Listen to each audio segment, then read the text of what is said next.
masih bersama kami di Berita Padang. Bagi Anda yang baru saja bergabung, kami hadirkan kembali 3 berita utama pada pagi hari ini.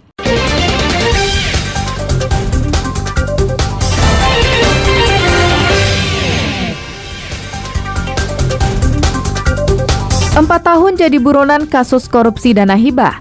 Mantan Ketua Komite Nasional Pemuda Indonesia Bukit Tinggi berhasil ditangkap. Joki pacu Jawi pingsan saat berpacu di arena.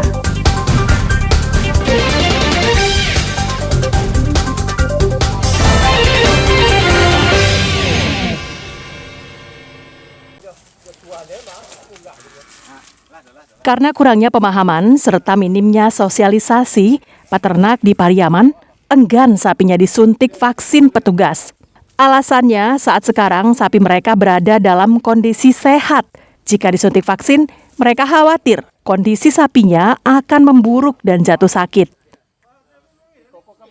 Enggak mau sapi kita divaksin, Pak. Alasannya, Bu? Alasannya itu sapi kita itu kelihatannya alhamdulillah sekarang masih sehat bugar, Pak.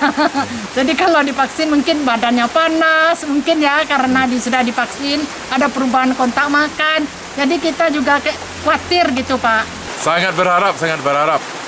Karena sebagai kita peternak sapi, ternak itu kan harus divaksin. Soalnya sekarang kan banyak beredar penyakit mulut, penyakit kuku kan. Saya sangat berharap itu. Sangat berharap sekali.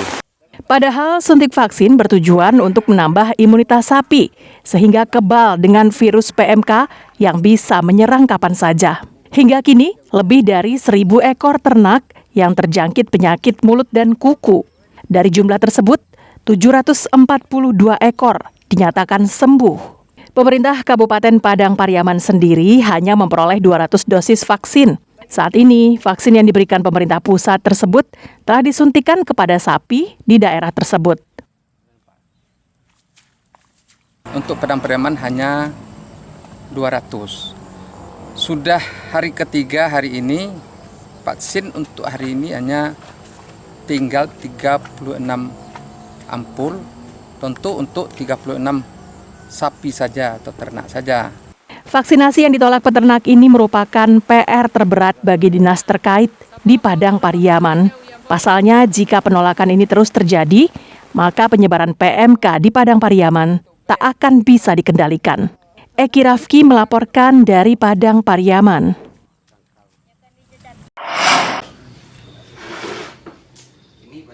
Hanya dari pipa PVC bekas yang sudah tidak terpakai, ternyata bisa diolah menjadi sebuah karya seni yang bernilai jual tinggi. Seperti yang dilakukan oleh Davitra Alberta, salah seorang pemuda warga Balai Pandan, Kenagarian Cupak, Kecamatan Gunung Talang, Kabupaten Solo. Berbekal dari pengetahuan yang didapatkannya dari dunia maya, ia pun mencoba memanfaatkan pipa PVC bekas yang diolahnya menjadi sebuah lampu hias yang sangat indah. Usahanya tersebut ternyata membuahkan hasil. Lihat saja, belasan lampu hias ini sudah berjejer di dalam ruang tempat kerjanya. Lampu-lampu ini sudah jadi dan siap untuk dipasarkan.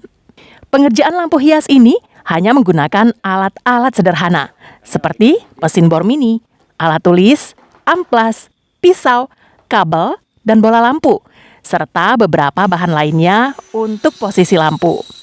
Setelah pipa PVC bekas dipotong sesuai ukuran, kemudian dipola sesuai motif yang diinginkan.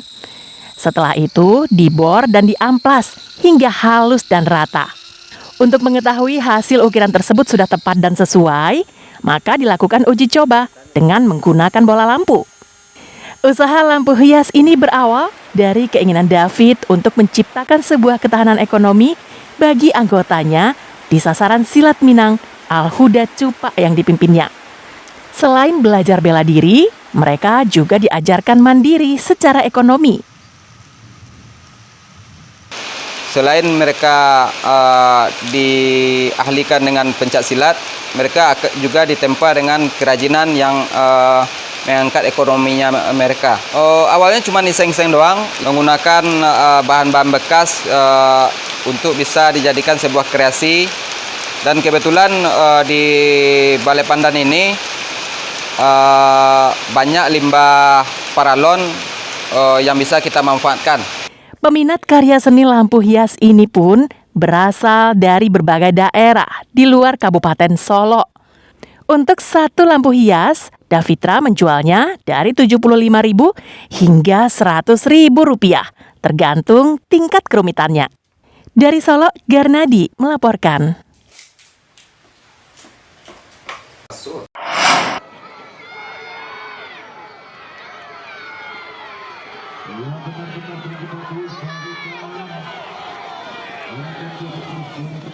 Pacu Jawi digelar di Kelurahan Ikua Koto di Balai, Kecamatan Payakumbuh Utara.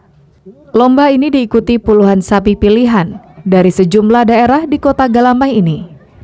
Pacu Jawi, yaitu lomba adu kecepatan jawi atau sapi di tengah sawah yang berair.